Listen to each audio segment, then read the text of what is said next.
You say you do it for me, lady.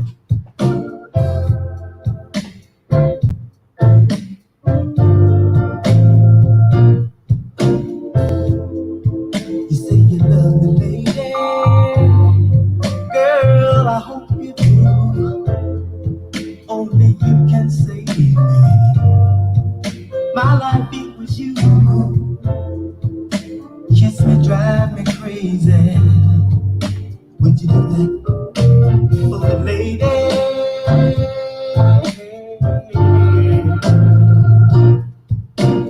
You say you want my baby. Girl, if that's a fact. All right, hello everybody. We're back with the most watched show on Facebook and YouTube. Welcome to Spittin' Sports. Of course, your one host, Marlon Jackson, the one and only, along with my wacky and always, good to have mentor and sidekick host, Gary Hughes. For you guys who don't, just to go off a topic a little bit, for those who don't know that song, that was the Whispers Lady. So if you guys have a woman or in a relationship, play that for us sometimes. You'll feel that spirit. So, with that being said, we're gonna bring you guys some topics about the salary cap in sports, and then we're gonna bring you guys different situations and playoff atmospheres and why certain players get away with a lot of stuff and others kind of get the short end of the stick. I think when I say about other players getting special privileges, I mean it starts back in the '90s with Michael Jordan and Magic Johnson and those kind of guys because Larry Bird. and Larry Bird, yeah, for sure. Because I think where it started at was the 1992 Dream Team. I kind of felt that when Michael said something and then Isaiah Thomas wasn't on that team, I kind of felt like that was a personal thing. And to me, that's not right because if you start putting feelings in to the game of basketball, I kind of feel like you lose the whole purpose or the whole aspect of what the game is being played for. I understand that there's emotions out there and it's tough and y'all gonna trash talk and everything, but you can't take away from the fact that you left out one of the greatest point guards to ever play basketball. You know what I'm saying? And then moving forward to 2021, LeBron James. LeBron James is the GOAT. I'm not gonna sit there and say he's not, but for him to kind of have an impact on certain players and certain referees and certain games, to me it's just like, where's the fairness at? Because when other players say something or do something, it's either a tech, a flagrant foul, or you're treating them in the medium as in the media, excuse me, as a bad person or somebody who's not beneficial to a team. And to me, I just kind of feel like that downplays everything. I mean, what do you think, Hughes? Oh, I agree. They definitely get preference on what's going on in the game, how it's being called by the referees. Um, LeBron, I mean, he went to a whole nother level with even, when he left Cleveland to go to Miami. When he left Cleveland the first time to go to Miami, he basically chose his own team. Um, he created a team Mm-hmm. by himself, like an assistant general manager. Um, so yeah, I totally agree with you. I do. So do you think that if Jordan had the choice to create his own team, do you kind of think he would have done that, or you kind of think he would have stayed where he was at and just worked with the best of what he got? I don't think when Jordan played, it wasn't really a thing. I think to kind of create your own team, but I believe it would if it would have been a thing, something that was already kind of happening, or he saw the way it could benefit him. I think he would do it. I think he would have done it. So Okay. towards the end of his career. And then another thing I wanted to add, Hughes, was I didn't like the fact that it's like certain players when they get traded or when they go to another team, it's like certain teams they don't take serious when they get traded or when they go to a new team versus a team that has a huge market and fan base. And the reason why I was saying that is because, like for instance, Boston, LA, New York, and Philly are like those type of cities and states that have that atmosphere to where you're gonna have a fan base and a huge market. But I don't like the fact that it's just like certain players don't even try when they get to low market teams versus getting traded to big Who are you market. talking about? I mean, like if you look at it, like look at the fact, like I mean, prime example, James Harden, prime example. He played with OKC and Houston, right? He goes to OKC. Okay, you hear about him. He goes to Houston, which is kind of like an okay market, plays well. Then he gets traded to the Brooklyn Nets, stinks up the place. He gets to New York, which is another big market, stinks up the place. Then it's like when he gets to Philly, is when he finally decides to take his career seriously. I'm like, why didn't he take his career seriously when you were on these other teams? But You New know, York is a big market.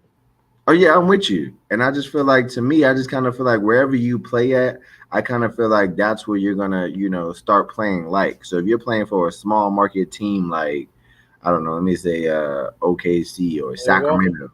Yeah, or Sacramento, Milwaukee. It's just like you don't really put your all into it because it's a low budget city. You know what I'm saying? It's like why am I gonna play for these people and put all my effort into this when I can play in bigger lights by going to New York or LA or Golden State or whatever.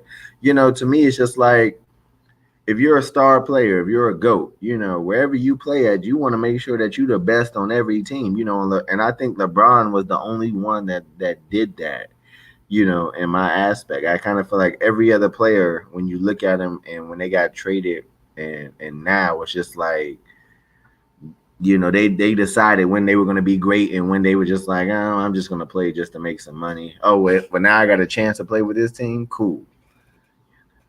Yeah, it's kind of human nature though. I think.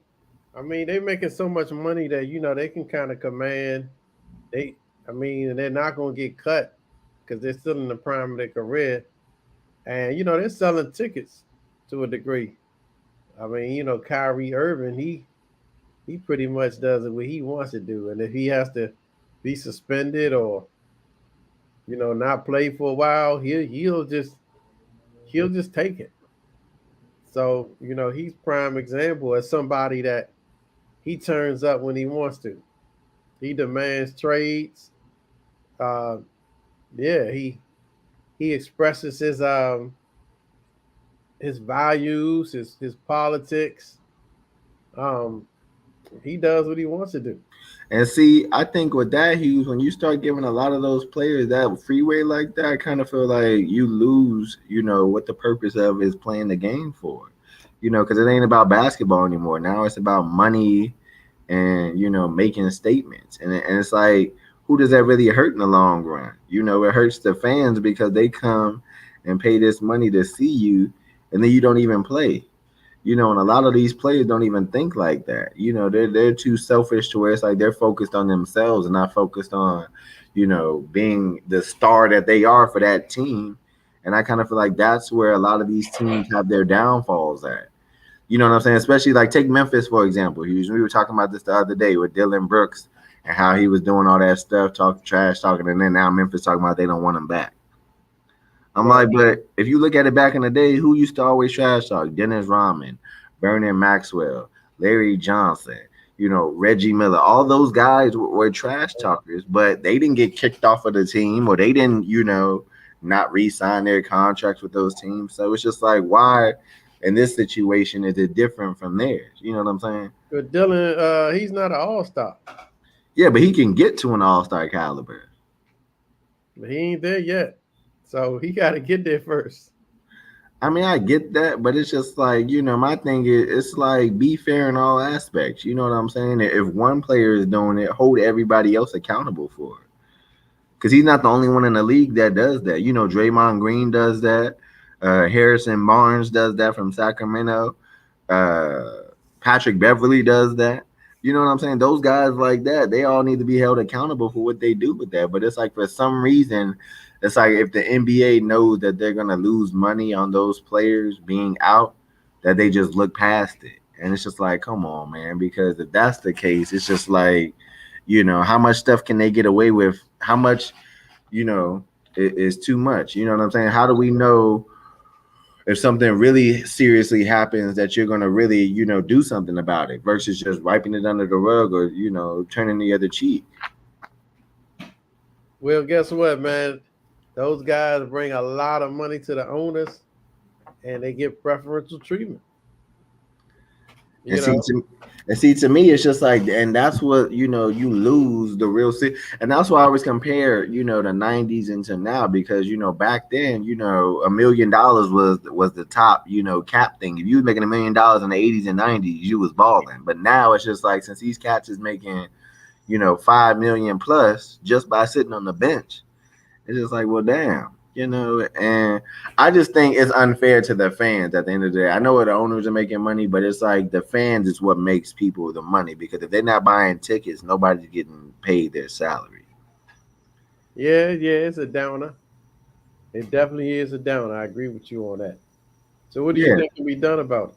I mean, to be honest, I think that, each time a star player or a GOAT, decides to, do what they want, I think you should fine them. I think you should hit them where it hurts.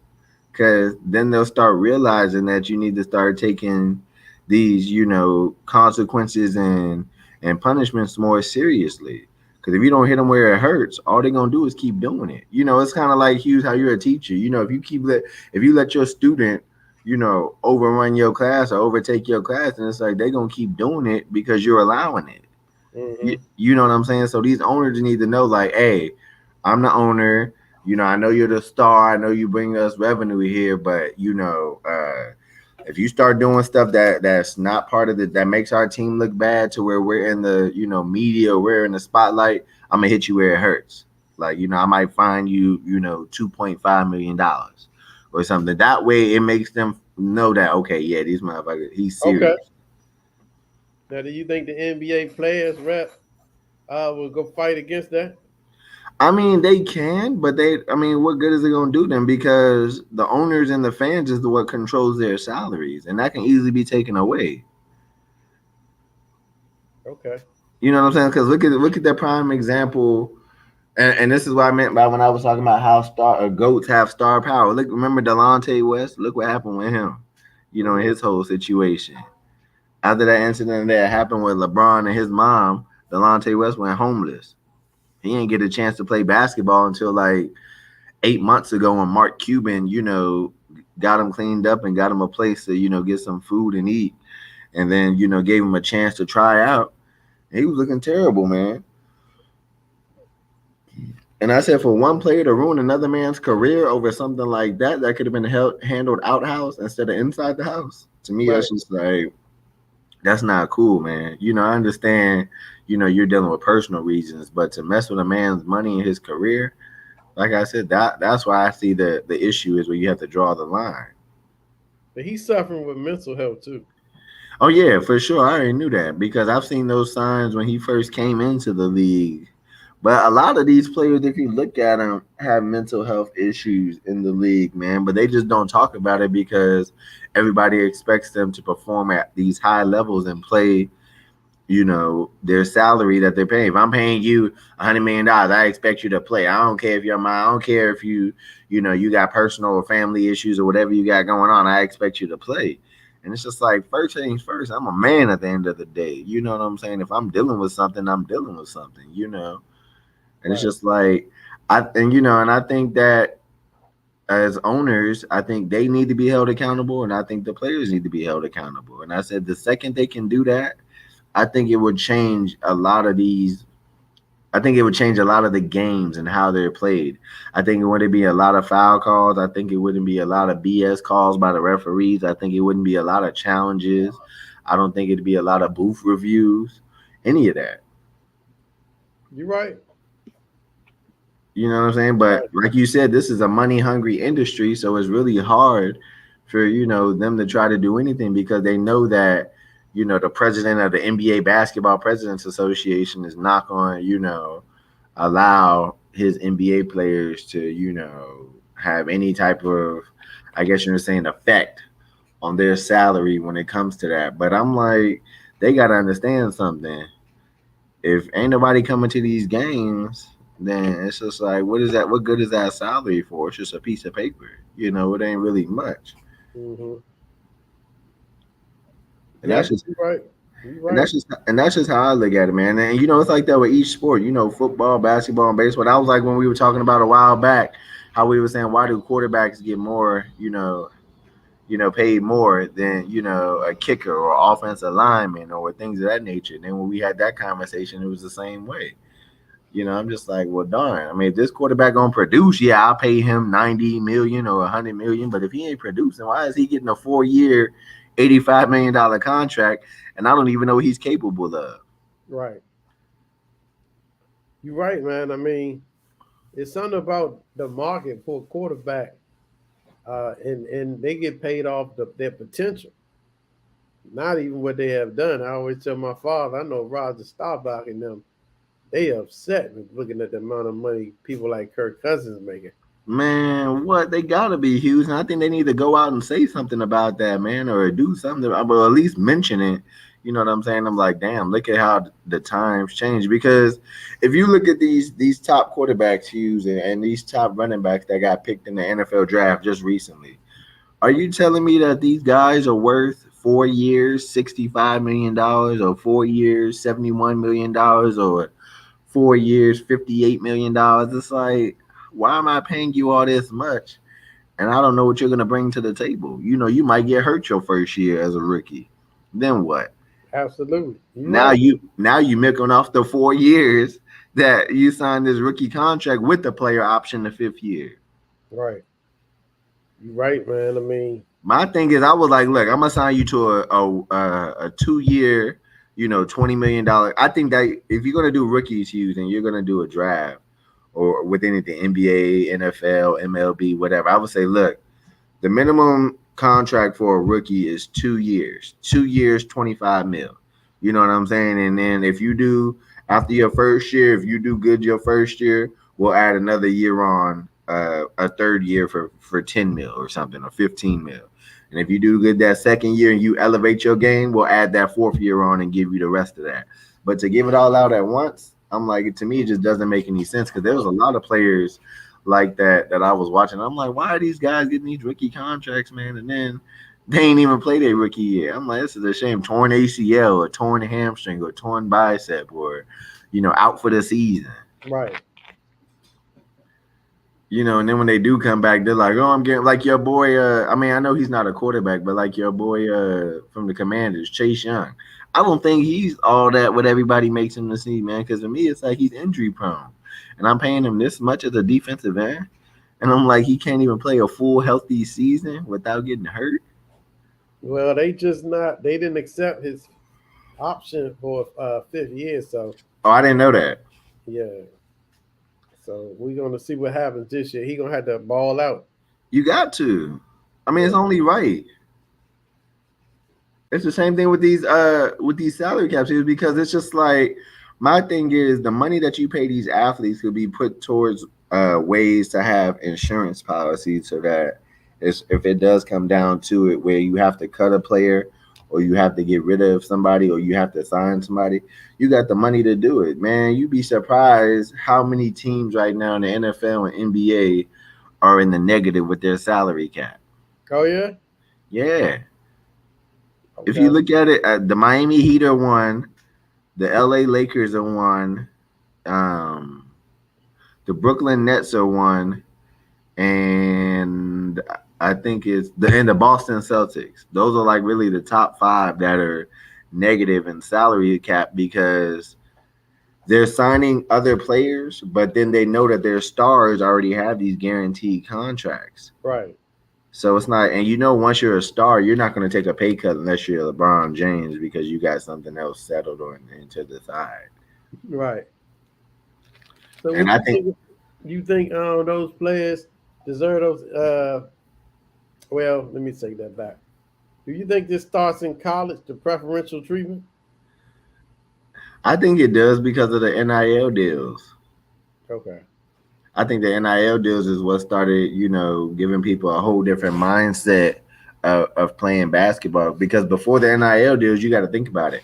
Everybody was playing hard because they wanted to make the league so that they can start making money and you know what I'm saying, take care of their family. But now when these NIL deals come, they're like, all right, I ain't gotta do as much. As long as I get a good fan base and my name is out there and stuff, I can get paid like that. And then now they're just stuck on the money side of it instead of stuck on the game side of it. And when you're stuck on the money side, you don't care about winning games. You just care about getting that. You just care about showing up and getting that check. And to me, I'm just like, damn, man, that's a shame, man, because a lot of these guys got so much potential, but then look at them. You know what I'm saying? Perfect example, Hughes. That wide receiver that used to play for the Browns, Josh Gordon. Hell of a receiver, man. But look what happened to him. That money and that weed got to him, and the next thing you know, now all of a sudden he's just playing just to make a contract instead of playing to win championships or playing to be, that top guy in the league as a receiver. It's like, come on, man.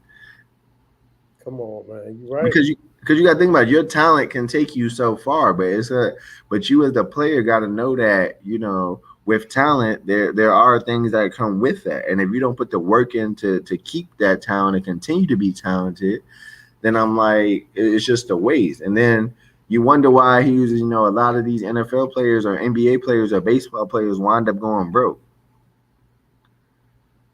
Because what happens? They buy their mama a house. They buy their daddy a house. They buy their brother and sisters these cars. They buy all this fancy jewelry. They got agents to pay. They got to pay the personal trainers that they have to keep them, in shape and what they're doing. So it's just like, and then by that time, it's like if you ain't playing and you sitting on the bench, what are you really doing? And to me, that's why I'm just like, I think with the salary cap too, I think that helps out as far as like injuries, because I was telling you earlier, I'm like the instance with that dude from the Bills. Remember how he, got hit like that, and then and they had to cancel the game because they couldn't continue to play. I'm like, to me, I'm like, you guys have to have insurance policies intact, so if something like that does happen, at least you can have control and be able to cover yourselves if a lawsuit or if the family decides to sue. At least you have the money to cover it, because a lot of times players always think, damn, if I can't play again, or if I'm paralyzed, or if this happens, it's like, how do I take care of my family? Right. But they got insurance packages in their contracts. Yeah, but my thing is like, but how guaranteed is that though in the contract? Well, it's up to your agent, to make sure that it's put in there and it's a good one. You know what I mean? Yeah, I see you. So I don't know if the NFL has maybe what you saying like a standard. I think, Hughes, it should be like a kind of like, how when you sign up at your job and they give you, your healthcare coverage and stuff. I kind of feel like when you, sign an NFL contract, there should already be, I think, out of that NFL contract, I think the owners need to have an insurance policy, and I think the players need to have an insurance policy. That's fine if the players have an insurance policy, because that covers their medical and all that stuff, and it covers their family. But I think when it comes to the owners having insurance policy, they need to have that just in case if the damage of the injury is more severe than what we think it is. Okay. You know what I'm saying? Like if it's a concussion or something like that, then no. But if it's something huge to where if I do a tackle, if I do a tackle, if I had to go for a dunk and break my leg, or if I get like a face fracture in baseball and and I can't come back from that, then yeah, you best believe I'm coming out there with somebody on that team. I don't care who it is. If it starts with the general manager or president, like somebody, because I can't play again. So what am I supposed to do to support myself? So as an owner, I just think owners need to cover themselves as much as players do. And coaches too, because a lot of times these coaches, put themselves in situations. I think like Doc Rivers, I can't stand Doc Rivers and what he got going, man. I'm just like, as a coach, I'm just like, if you're not coaching, we're canceling your insurance policy. If you're just standing there, trying to get a check off of us and you're not winning us games and taking us to where we need to be at, yeah, I'm canceling. What you say about Doc Rivers? What about him?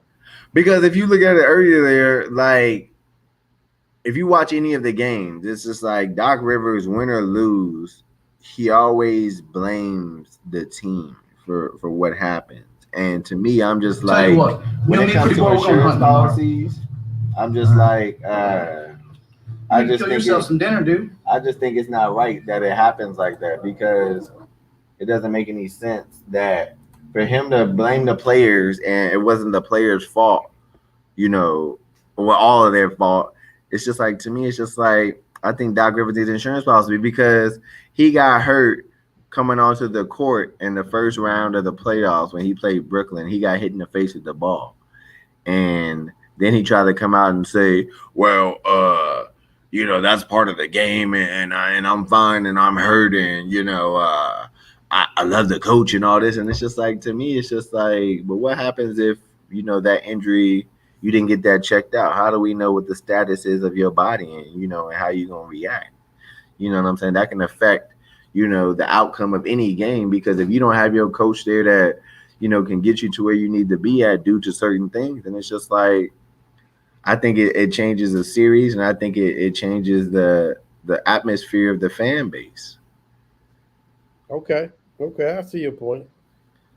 You get what I'm saying? So I just think any contract or anytime somebody comes into a team, I don't care what team it is, it could be rugby, soccer, whatever. I just think players and owners need to cover themselves when it comes to the salary cap and the hard cap, because if not, it's just like, good luck. And if you think about it, Hugh, why do you think a lot of these teams can't re-sign a lot of these role players and bench players when the end of the season comes? Oh, too much money spent out. Exactly. You spent like the Phoenix Suns. All that money you spent on Kevin Durant and Devin Booker and those guys. I'm like, really? Now you don't have room to sign a bench to add to that team. Why you think Tom Brady never wanted a big contract like that though? But Tom Brady deserves his contract, man. Like what he has, man. But I'm just like, that's because he's won Super Bowl. Tom Brady's produced, but I'm just like, anybody else, I'm like, But Tom Brady knew that I didn't want to price out my team, so I can't get weapons. He understood that. That's why he see. But he's the only quarterback that understood that. How many other quarterbacks understood that? Because if you look at what Aaron Rodgers is doing now with New York. I don't know if he took a pay cut or if if that was the right move for him to do that, what he did. And then add those pieces to it. Right. Because I'm like, you want to bring 3 guys from the Green Bay Packers and then 2 guys from another team, and then you're going to tell them how to draft and who they should draft. Right. To me, he got that kind of power, man. See, but he ain't that type of person, man. I don't think he should. He's not on Tom Brady's level. I think if anybody should have that power, it should be Tom Brady. No other quarterback in the league. Once you win 7 Super Bowls, then I feel like you should start having, or at least win 3 Super Bowls, then you should get some power. But if you ain't win more than 3 Super Bowls, man, you need to shut up and sit back and let the coach and them guys do their job and get paid what you get paid and go out there and work your ass off to show them that you need more money and that you're worth that money that they paying you. Right. Because there's no way that, I'm about to sign this guy for $10 million, man. And next thing I know, since he knows he's got that guaranteed money, he's not going to go out there and put his blood, sweat, and tears into the game. Please, man. Mm-hmm. Yeah. And like I said, because you're a coach, Hugh. So, what I'm saying? So you just got to look at it like that. As a coach, it's like, yeah, you want the best for your players and you want them to be great, but you don't want them to lose sight of the focus of the game that they love to play because somebody decided that their talent is worth more than what they're putting out.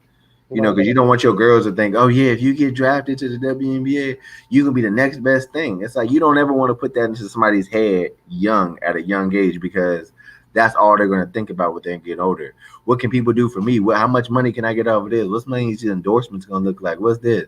Like, I'm not going to play until I know for sure I'm going to get this. Right. Good luck. You know what I'm saying? I'm like, good luck. Let's see how that works. New generation. That's what I'm saying. And I feel like the new generation is cool, but I feel like these old owners and this new generation is not what's working because they're so stuck in the system that they first started with that they don't know anything else to do or how to do. Right. You know what I'm saying? That's why I like your boy Dan Schneider, with the Commanders. He didn't know what he was doing with that team, man. You got a great team with a city and a fan base behind it that's the most wildest fan base, and you didn't know how to win championships with this team. It's just like, come on now. You know what I'm saying? Now I think this new ownership with these guys, I think now the Commanders are going to want to play for this city now because they know they got something they're going to play for. They're not playing for a racist owner, and they not playing for a sexist. Now it kind of makes them, feel a little bit more at ease. Right. And that's good. You know what I'm saying? From a standpoint, I think the Commanders, moving forward this year, I think that they don't have that chip on their shoulder anymore, Hughes. I think that they're more freely now because they know that they all gonna get their contracts. They know that it's new ownership. They know a lot of things are gonna change. They know that we're gonna get more fans in the stands. Mm-hmm. They know that we're gonna get more jersey and helmet sales and everything. But while Schneider was there, look at them seats at FedEx Field and tell me how many people was at them games. You're What I'm right. saying, for the season. Yeah, the fan base went all the way down. And I think about it, most of the fans he used was away team fans. Wow. I'm like, I ain't never seen a stadium with more away team fans than I did home team fans. FedEx Field is one of them. And that's a shame, man. They paint that stadium the color of the visiting team. So let me ask you this, Hughes, before we close out. Do you think that if the Commanders move back to DC, that would help them win games? Oh, you mean geographically? Yeah. No, I don't think so. It's gonna come down to the coaches and how they develop their players. But I don't think a change geographically is gonna help them. But I mean, you remember Hughes, when they had the Hogs and stuff, man, and everything. You remember how loud that fan base was in DC, man, Oh, you want a stadium kind of like that one? Yeah, you get what I'm saying? Or at least something around that, aspect of it. Okay. Because you don't think that influences them to want to come to work every Sunday to go and play for this team, knowing that somebody's going to be, it's always sold out every week. Right. Because they're not going to be sold out in Maryland because it's hard for you to get to the game, in Maryland. You're right. Especially if you driving or texting the train, please, good luck. Right. And then you got it in the middle of nowhere. I'm like, ain't no traffic over there, ain't no stores over there, ain't nothing over there. It's just that FedEx Field. And you go up the street, it's a car dealership and a liquor store and some other stuff. I'm like, that ain't no attraction. But at least when you were in DC, you knew everybody at Stadium Armory down to Eastern Market, down to Potomac Avenue. You was gonna get everything was gonna sell out, the bars, the clubs, right, everything. Here ain't nothing sell out in Maryland. You're right. And I think that, too spread out is one issue. Yeah, and then to me, it's just like it doesn't. I mean, I understand, he was trying to make revenue with that, but it's just like, look how much money now you lost by building a 92,000 square foot stadium. Right. You know what I'm saying? Now that money that we use to pay these players, we use to build a new stadium, and look what good that did us. Right. It ain't take us to the playoffs. It ain't take us to the, championship. It ain't take us to a conference game. Right. All it did was just, get us to a under 500 record the first 7 years before we finally got a actual team that got us to the wild card. Right. You're right. So that's why I always say there should be a contingency plan or something set up just in case, things like that happen. Because at the end of the day, you want the city and you want the players and you want the coaches to be covered, and if they not covered, then it's just like it ain't really no point of playing the game or watching it because it's not going to be the same. Exactly. Absolutely. I mean, I agree with you. I agree with you 100%. I think something needs to be done, man. I do too, man. If I gotta, send something to them myself just to make sure it's get done, I will. I just think that at least it's an eye opener, and I think that should work. Right. Because if you look at it, he was just like with all these other leagues, making a come up, the NFL and NBA and MLB better watch out, because a lot of these guys are like, oh, the NFL's not gonna, look out for us like that. I'm gonna go to the USFL. Oh, the NBA ain't not gonna look out for us. I'm gonna go to the African League. Right. Oh, the ML, huh? You right. Keep Oh, the going. ML, oh, the MLB not gonna look out for us. Oh, Right. I'm about to go over here. Wow. Just gonna keep Yeah. moving. That's what I'm saying. It's like you don't want to have to do that, especially if you're somebody who loves the game and who came from nothing and worked hard to get to where you're at now. You know what I'm saying? But I always tell a lot of people, and I always see a lot of players. I'm like, man, just keep that humbleness. You know what I'm saying? Like you weren't always this multi-million-dollar athlete that we all watch every night in and night out. You were a regular person who put their shoes on just like we did. But I You will know, say this though, Hughes. I mean, as a coach, do you think once coaches, and then I'm gonna end it with it, do you think once coaches, or players get that money or that or I guess you can say that clout that they become so complacent now after the fact? nowadays, yeah, definitely. I mean, because they eating good, they got a whole different lifestyle, and they got people pulling on them. Um, some of the males, I mean, even the females, got people of the opposite sex or same sex for that matter. They don't. It's hard, and they change, and they begin to have expectations to be treated like a superstar or celebrity, and the NBA and the NFL treats them like that. It's a shame. It really is. Well, you guys, on that note, we love you guys. We wanted to let you guys know how that is. Give us you guys' comments and concerns. You guys might need to march with us down there so we can get this change going for these for these different sports so that these players and coaches understand what we're passionate about and why we discussing it. Because it's only beneficial to them, and we're not trying to say this to hit their pockets, but we're trying to say this to change the mindset of, the games that's being played. Because back in the day, when you played basketball, it's because you loved playing basketball. It wasn't because you knew you was going to get a check. Nowadays, it's just like everybody's trying to make it to the league because they know if you get into the league, even if you don't see the court, you're going to hit $1.5 million on the bench or, just for getting signed. So, You're right. It's not kids don't even go outside anymore, man. So, it's a lot of shame.